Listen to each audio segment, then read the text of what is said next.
Now, I was going to do my monologue on Adidas, another brand who decided to do a Dylan Mulvaney, but then I read this. A theatre warns off whites. You can't have it both ways. Now, the Theatre Royal in Stratford East, that's in East London, have asked white visitors not to attend a performance of Tambo and Bones. Why? So that the audience can be free from the white gaze. I don't even know where to begin with this, and to be clear, if one of my guests were to say such a thing on air, I would personally demand an apology. In fact, I don't even think the phrase white gaze would be allowed on TV in the context that it's meant in this. And apparently, it is a one-off blackout event.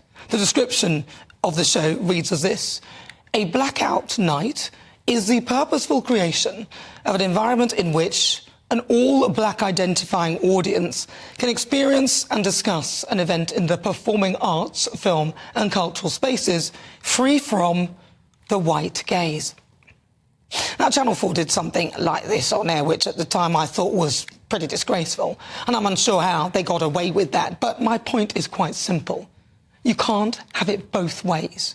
You can't complain about racism and then be a racist yourself, which is what this is. It's racist. I mean, let's imagine, if you will, a theatre performance that urged black people not to come. Race baiters like Dr. Shola would be out in force to cry racism.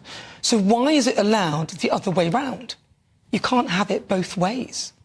The organisers say the idea of the event is to create a safe, private space for an all-black identifying audience to explore race-related issues. More like a pass to be racist. And although they claim no one is excluded, it's quite clear that if you don't identify as black, you won't be welcomed with open arms.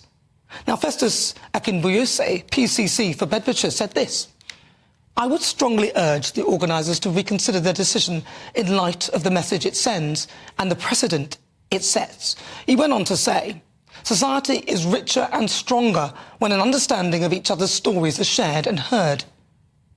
The blackout concept runs contrary to this education and enrichment ethos.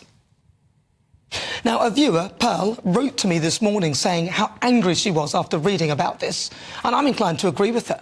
She said, after all the segregation black people suffered during apartheid, you would never think that they would want to go back to that part in history. And she's right. I certainly don't. But it seems some people are comfortable with what they're used to and continue to perpetuate it. If the purpose of this is to educate, then wouldn't it be better to include rather than exclude? Because events like this give a green light to discrimination based on colour. And we all know what that is. It's racism.